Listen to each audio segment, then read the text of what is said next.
Edgar Groslo et Johan Crochet sont là, eux qui suivent toute l'année le foot espagnol, le foot italien. Salut les gars. Salut messieurs, bonsoir à toutes et à tous. Bon, on va évidemment parler on va faire l'évaluation, parler d'Yamal, parler du scénario du match, des choix des coachs, bref, il y a plein de choses à raconter, à analyser. Mais d'abord, oui, l'émotion du grand match, quoi. Qu'est-ce qu'on en a dit d'abord en Italie, Johan? Bon alors c'est assez extraordinaire parce que on ne doutait pas trop de la capacité de l'Inter à pouvoir poser des problèmes au Barça.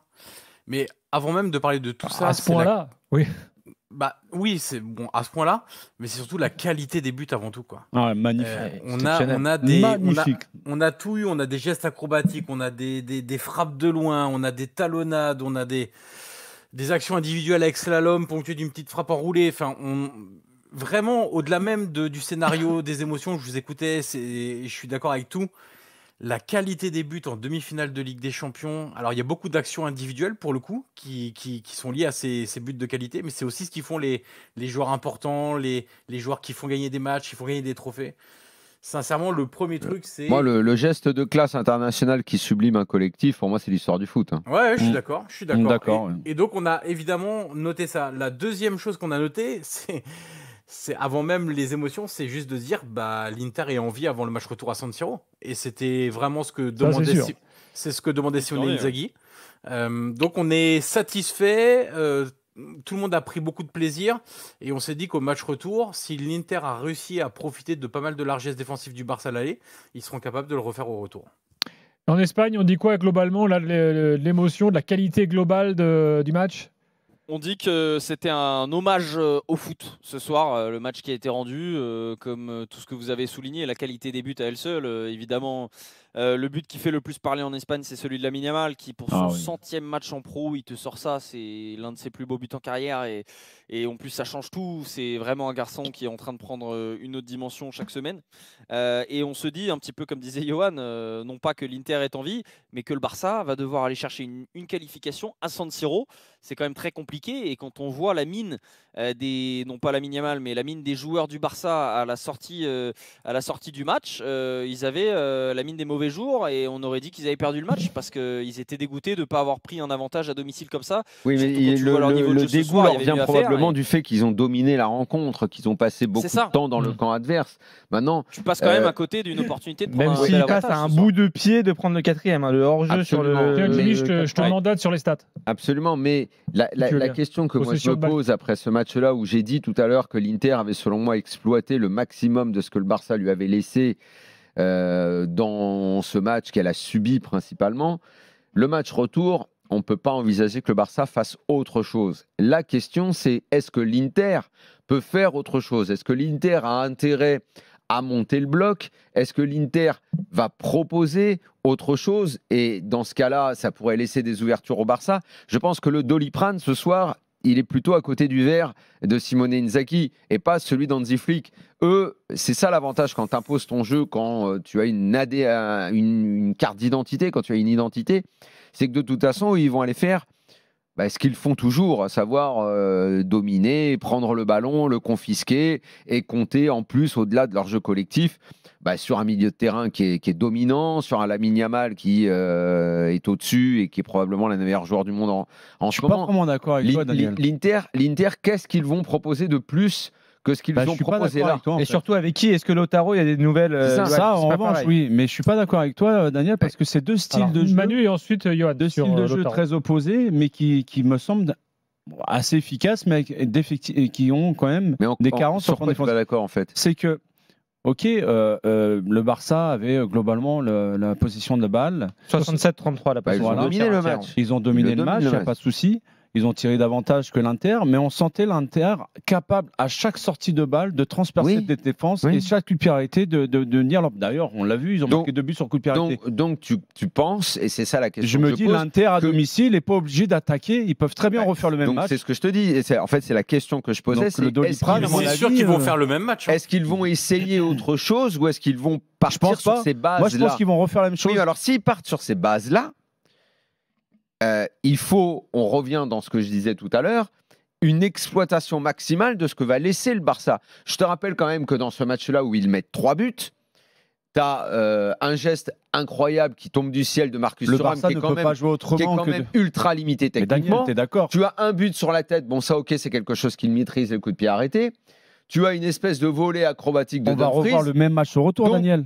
Ok, mais tu as aussi des espaces ouverts. Tu as aussi Rafinha qui frappe de 30 mètres et ça frappe la tête de Sommer et ça va au fond. L'Inter, il faut une efficacité maximale dans le peu que leur laisse le Barça. L'Inter a eu quand même une grande efficacité ce soir. C'est ce que je te dis. Donc, mais est-ce que tu peux reproduire une deuxième fois une efficacité aussi chirurgical que vu les boulevards que laisse Thuram, il peut refaire 40 fois ça vu les boulevards que laisse. Regarde les risques inconsidérés qu'ils prennent dans l'alignement défensif. Mais néanmoins, même avec les risques, ça n'empêchera pas la domination du Barça. Ils ont autant raté d'occasions que le Barça en a raté. D'accord. Donc c'est le Barça qui va tu l'as dit toi-même, vu la tête des joueurs du Barça qui sont partis en se disant ça va être chaud quoi le retour. S'ils refont le même match, ça veut dire qu'ils doivent regarde ce qui s'est passé contre le Bayern. Il faut qu'à chaque fois, ils soient ultra précis, qu'ils exploitent au max, parce que pour moi, ils sont inférieurs au Barça. Donc, il faut qu'ils exploitent au max ce qu'on va leur laisser. Moi, ce soir, ils mettent 3 buts, mais ces 3 buts... Le problème, c'est que tu la vois, la différence. La différence entre un duo d'attaque, en plus, si Lautaro ne revient pas, Taremi, qui franchement, et Thuram, qui n'ont pas des pieds, tu vois, ils ne jouent pas en chaussons, les gars. Ils jouent en moon boots, quoi. Par rapport au mec du Barça, Thuram, tu sais, quand tu dis il y a des boulevards, il est lancé. Il a été lancé 1 ou 2 fois. Il y a une passe de. Ouais, mais il revenait. Il y a une passe de Chalanoglu. Il était quand même pas au top. Voilà, il était programmé pour jouer 45 minutes. C'est Lautaro qui se blesse, qui fait qu'il reste encore sur le terrain. Il joue pas 45 minutes. Il a l'accélération plein axe et il va gagner le face-à-face, Thuram. Alors Daniel, je pense qu'il y a plus de chance. Johan Crochet, s'il vous plaît. Parler d'un attaquant de classe mondiale quand même. C'est le tour de Johan. Vas-y. Juste pour remplacer je pense que Daniel, t'as pas dû voir un seul match de l'Inter avec Marcus Thuram, parce que quand tu me dis ultra limité techniquement, je pense que tu as déjà oublié la talonnade pour le but de Lautaro Martinez sur la pelouse du Bayern. Non mais attends, je pense que tu as oublié des occasions. Techniquement, c'est fort. Mais on te dit pas que c'est fort, on te dit que c'est pas ultra limité techniquement, il n'a pas des moon boots. On est en train de parler d'une opposition. On connaît Marcus Thuram, me dis pas que j'ai jamais vu Marcus Thuram. On le voit en équipe de France, on l'a vu en Ligue. On sait quel joueur c'est. Oui, mais enfin là, il est surprenant. Mais je suis pas en train de te dire que c'est la Yamal, mais me fais pas le faire tailler. Je suis en train de comparer les deux équipes et ce qu'elles peuvent reproduire pour le retour. Je dis qu'il faut une efficacité maximale à quelqu'un qui n'a aucune comparaison possible avec Rafinha, avec Ferran Torres, avec Lamine Yamal, avec... Ouais, on n'est pas en train de parler du même football quand même. On sort. Non mais tu le fais surtout passer pour Mbaye Niang. Excuse-moi, c'est pas le même joueur non plus quoi. Faut arrêter, faut à un moment donné les mots ont un sens quoi. Marcus Thuram qui joue au moon boots, je pense que. Johan, si les mots ont un sens, dis-moi un seul mot que j'ai dit sur Marcus Thuram qui te fait penser que je le compare à Mbaye Niang. Vas-y, puisque les mots ont un sens, je te prends. Dis-moi, explique-moi quel mot j'ai dit. Moon boots, excuse-moi, ça n'a rien à voir avec un terrain de foot. Mais par rapport à Lamine Yamal et au mec du Barça, franchement. Il joue pas en moon boots. Je te dis, tu vois pas les matchs de Marcus Thuram.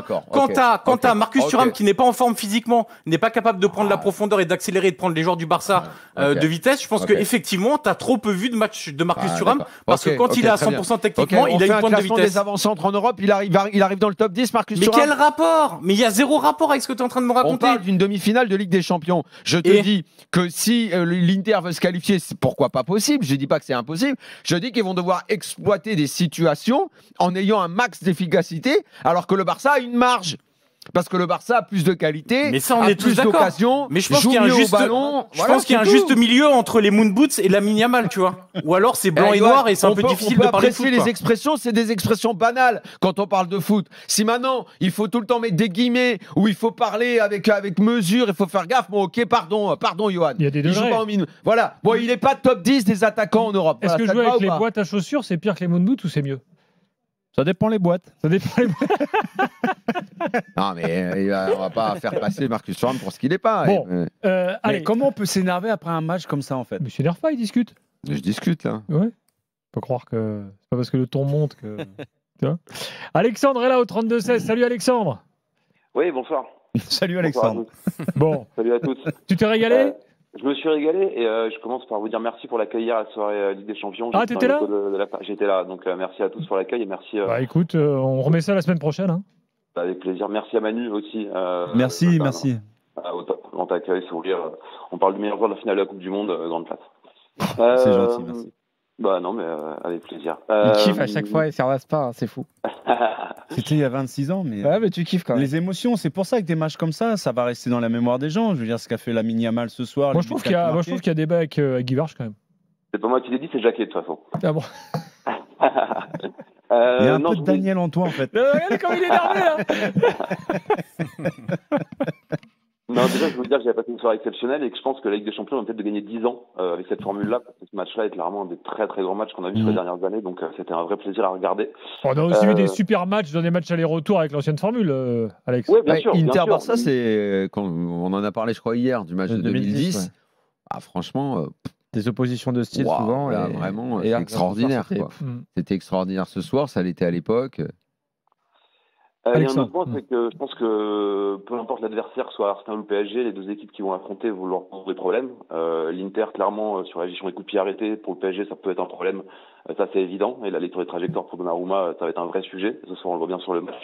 Et le Barça a une force de frappe qui paraît tellement énorme que ce sera dans tous les cas un sujet pour l'adversaire. Même si la question qui se pose, c'est que ce soir, les deux équipes ont montré assez peu de maîtrise en fait sur le match, là où Paris en a montré quand même pas mal. Est-ce que Paris est si fort que ça qu'il est capable de l'imposer avec des équipes de ce soir ou pas? Ça va être une vraie question. J'ai raté un épisode, pourquoi on parle de Paris là? Non mais ils sont pas encore. Alexandre on parlera de tout ça après le match retour contre Arsenal. Alexandre se projette sur une finale éventuelle. Ah d'accord, voilà. J'étais pas dans la projection vu. Il était là hier, il te disait qu'il était pas assez à dire sur le match de ce soir là qu'il faut se projeter déjà. Les supporters du PSG ils se projettent. Ah ouais, les mecs du PSG ils se projettent. Ils ont pas kiffé ce soir les mecs du PSG alors. Il vient de te le dire Alexandre. Il kiffe pas, c'est pas ça. Il a commencé par le match extraordinaire. Alors que moi j'ai toujours pensé que les matchs où t'es neutre, à la limite c'est là où tu peux le plus kiffer parce que t'es pas étouffé par l'émotion de vouloir voir ton équipe qui gagne ou pas. Moi ce soir j'étais hyper décontracté, j'étais dans le canapé, j'étais bien, j'ai vu un match. Et hier, forcément, quand tu es un peu partie prenante, tu es là. Mais est-ce qu'au fil d'un match comme ça, on reste neutre quand même? Oui, moi je suis complètement neutre. Je regarde, j'ai envie de kiffer, c'est tout. Je suis pas. À la fin, t'as pas un peu le truc de dire, mais quand même, le Barça, il mérite de gagner. Ouais, je suis pas d'accord. Moi, j'ai trouvé que l'Inter avait fait un super match. J'ai trouvé que l'Inter avait fait un super match. Ils ont la position de balle. Ouais, parce qu'ils ont plus montré. Si, parce qu'il y a un style qui te plaît plus. Moi, je sais quand il y avait les oppositions City-Real, j'étais souvent pour City. Moi, je suis neutre jusqu'à la 70e, et là, je me dis, mais le Barça, c'est ceux qui méritent, quoi. Moi, je voulais pas que le match s'arrête, en fait. Donc, pas de parti pris pour le Barça ou l'Inter. Je veux dire, en termes d'émotion, je voulais pas que ça s'arrête en fait. Déjà, Manu, à la mi-temps, tu voulais pas qu'il siffle la mi-temps. Exactement. Justement, il devrait y avoir un Piqué avec sa Kings League, devrait inventer cette loi.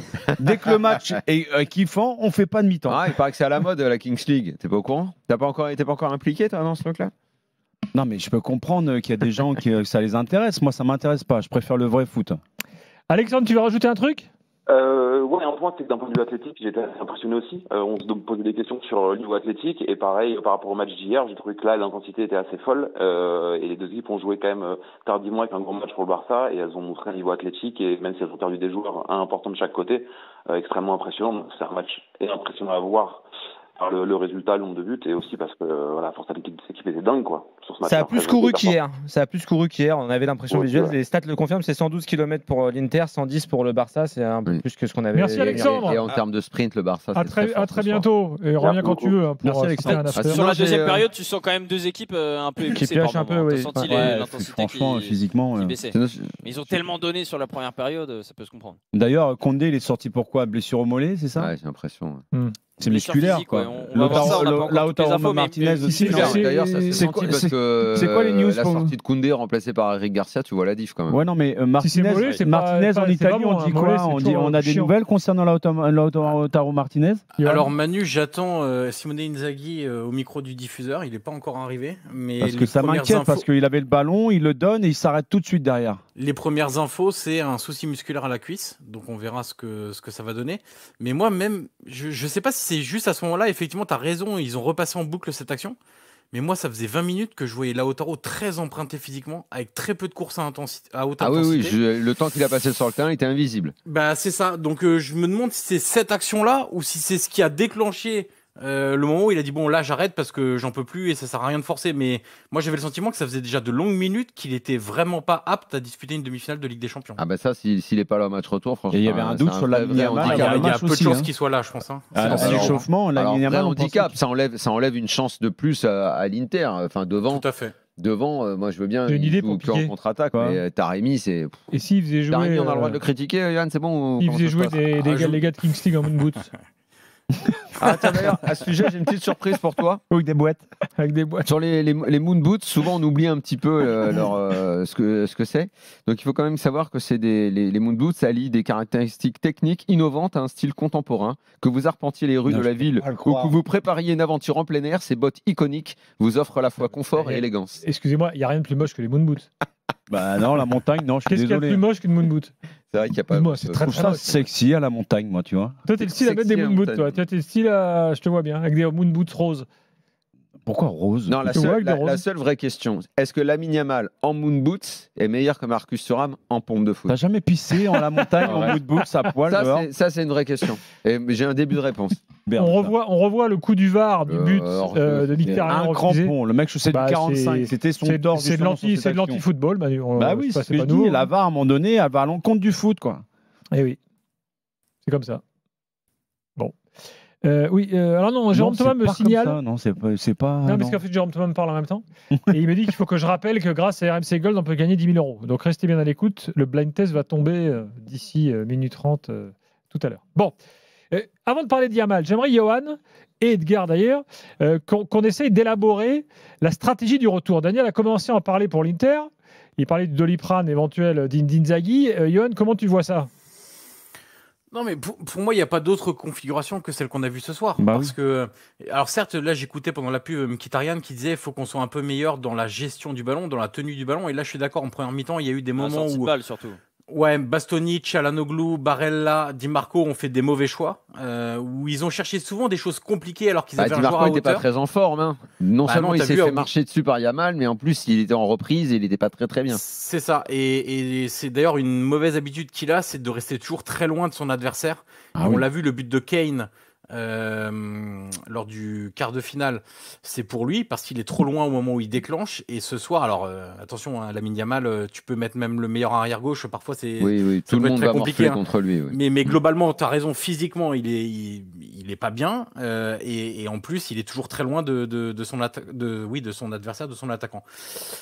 Bon, moi je pense qu'il faut faire exactement la même chose que sur certaines phases en première mi-temps, c'est ce que j'évoquais en avant-match. Et d'ailleurs, quand vous prenez le premier but, la toute première occasion, c'est Lautaro et Thuram qui sont proches, déviation de Lautaro pour Thuram, qui s'appuie sur un milieu de terrain derrière lui et qui trouve tout de suite un joueur lancé. Et c'est souvent soit Dumfries, soit Di Marco, soit des milieux de terrain relayeurs qui font les projections.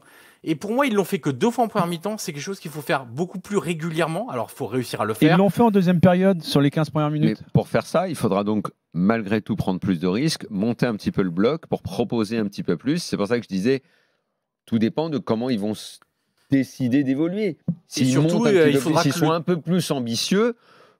Si tu arrives à franchir la première ligne de pressing du Barça, il y a des boulevards qui s'offrent à toi derrière. C'est pour ça que, oui, on peut dire qu'a priori, je ne vois pas comment ça va pouvoir évoluer dans une autre configuration. Mais si j'étais Simone Inzaghi, je me poserais quand même la question, parce que j'ai peur que config identique à ce soir, je redis autrement ce que j'ai un peu dit tout à l'heure, je pense que tu es destiné à perdre. Mais Daniel, tu sais ce qui peut... Pour moi, avec un peu plus d'ambition pour justement profiter... Ils le font bien, l'Inter, ces espèces de relais. En plus, ils ont les gars sur les côtés. Je ne sais pas dans quel état sera Di Marco, mais Di Marco en forme avec Dumfries. Moi, c'est là-dessus que je miserais le pari. Yann voulait en passer une. Non, mais je suis d'accord avec Yann. Moi, je serais un peu plus ambitieux dans le jeu pour faire tomber le Barça. Si j'étais Inzaghi, j'insisterais sur le fait, c'est que dès qu'on arrive à sortir le ballon d'un côté, tout de suite en 2 transitions, vous cherchez le côté opposé tout de suite. Exactement. Alors ça, je suis d'accord. Mais pour moi, le vrai Doliprane pour Simone Inzaghi, c'est si Lautaro n'est pas là, qu'est-ce que tu fais? Est-ce que tu mets Taremi qui ne sert strictement à rien quand il est sur le terrain? Ou un milieu de plus, c'est quoi les solutions? Exactement, comme en deuxième mi-temps, Daniel, où ils sont passés en 5-4-1, et ça a eu 2 vertus. La première, c'est que tu mettais une deuxième ligne sur la largeur qui te permettait de mieux gérer les 2 contre 1 côté Yamal et côté Rafinha, et avoir plus de densité dans les demi-espaces. Alors, est-ce que tu peux tenir 90 minutes comme ça? Je sais pas. Ça fait que tu dépeuples un peu ton attaque. Et donc, quand tu cherches à combiner à 2, c'est une autre problématique. S'il n'y a pas Lautaro, je suis d'accord avec toi. Moi, je fais ça. Et l'autre option... Je mets un mec de plus. Ça ne veut pas dire forcément que je mets mon bloc hyper bas. Tu fais quoi? Un 5-4-1? Mais je suis plus dense dans le combat. J'essaye de surveiller parce que Yamal. Donc tu rajoutes un mec au milieu, c'est ça? Parce que Yamal, à un moment, de toute façon, le mec, il va tout le temps t'enflammer, il va te mettre le feu, il est trop fort. Donc il va falloir redoubler un moment parce que là. En fait, j'ai même l'impression que pour briser en fait la défense du Barça, il faut jouer sur les côtés. Donc. Bien sûr, mais il faut dédoubler. Bah oui. Moi, je mettrais pas là côté Yamal. C'est quand Dumfries arrive à prendre le dos de la défense et qu'en fait le piège du hors-jeu et la ligne haute ça marche plus. Et donc en fait il faut mieux exploiter ça et ça n'a pas été exploité trop. C'est là où ils ont été intéressants quand Dumfries ou Bissek à un moment a essayé également de s'infiltrer côté droit et quand ils centrent les longs centres, le but refusé pour le hors-jeu c'est un petit peu cette. Mais ça arrive aussi. Ça c'est la deuxième partie de la deuxième mi-temps quand le Barça est contraint de ralentir un peu son pressing. Parce que physiquement ça devient compliqué pour le Barça. Je trouve qu'à partir de la 70e, autant l'Inter pour moi a été assez linéaire dans le sens où ils ont subi tout le match et donc pour moi le volume physique est resté à peu près le même pendant tout le match, autant je trouve que le Barça à partir de la 70e a vraiment baissé offensivement et a eu plus de mal à récupérer haut les ballons, à couper les trajectoires de passe, à venir dédoubler sur les côtés et je pense que là effectivement l'Inter a raté un petit quelque chose, mais c'est aussi lié à la sortie de Thuram, c'est aussi lié à la sortie de Lautaro. Les points d'appui devant qui devaient jouer proprement, il n'y en avait plus parce que c'était Taremi. On a avec nous Johan qui est socio du Barça, qu'on connaît bien sur RMC, il est régulièrement avec nous. Salut Johan. Bonsoir messieurs. Bonsoir. Salut Johan. Je te pose la question à toi plutôt qu'à Edgar, mais Edgar pourra donner son avis. Quelle stratégie pour le Barça au match retour? La première, c'est de récupérer de l'énergie. En fait, moi, c'est le match aller qui me faisait très peur.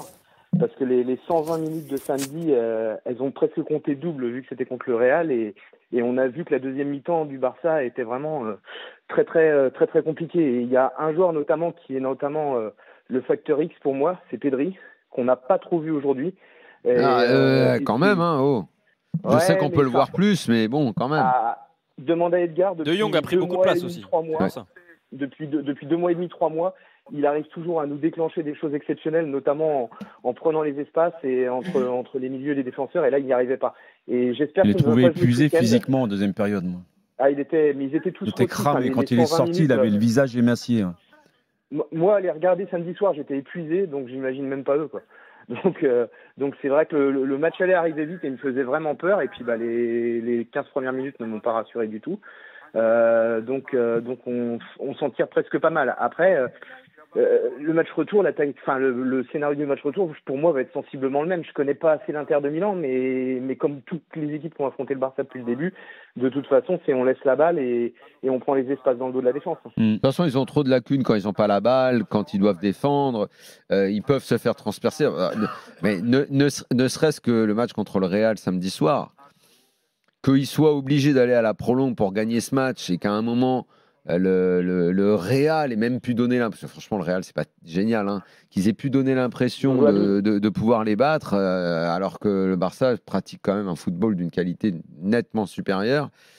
Mais c'est des déséquilibres assumés, donc c'est parfois quand tu as des trous d'air un peu physiquement, moi je m'en fous, j'aime ce football. Bien sûr, il le gagne 3-2, 4-3. Et l'Inter est très fort sur les coups de pied arrêtés. Il joue pareil à domicile à l'extérieur, que tu gagnes 3-2, 4-3, 1-0, je m'en fous, je préfère à la limite. Avoir joué, c'est génial. 3 buts, si t'en mets 4, ça donne des matchs comme on voit ce soir. Yo, t'as pas parlé, il n'y a pas l'option Arnautovic, c'est pas envisagé?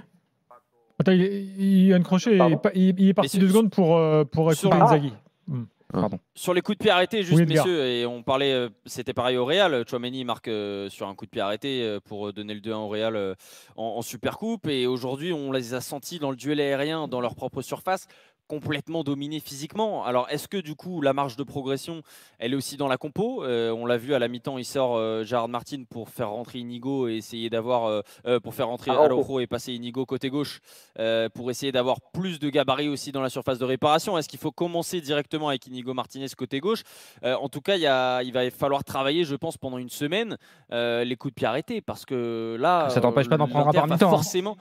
Bien sûr, mais l'Inter va forcément avoir des occasions sur coup de pied arrêté si tu changes un. Alors, est-ce qu'il faut changer dans la façon dont tu les travailles ou est-ce que c'est dans la composition? Est-ce qu'il faut faire un petit peu des deux? Mais je pense que la marge de progression la plus importante côté Barça, ça va être de régler ça. Et aussi de récupérer, comme disait Johan, notre auditeur, de récupérer physiquement. Parce que ce week-end, il joue Valladolid qui est déjà relégué. Il va falloir évidemment prendre le match au sérieux parce que tu n'as pas le choix. Mais c'est peut-être aussi le moment de faire tourner et de reposer tes cadres et d'avoir un Pedri qui est plus frais. Il reste combien combien de matchs? Il reste très peu de matchs en la Liga, là, donc c'est à la fin de saison. Ouais, mais le match d'après, c'est le Classico contre le Real en championnat. Ils peuvent pas se permettre, ils ont 4 points d'avance. Ils ont que 4 points. Non, mais ils peuvent rien se permettre de toute façon, ils sont obligés de prendre les points. Mais face à Valladolid, qui est déjà relégué, tu peux peut-être te dire que bon. Ils sont toujours en course pour faire un quadruplé, en fait. Exactement. Ouais. Bon, Johan, merci beaucoup. De rien. Salut Johan, à bientôt dans l'after.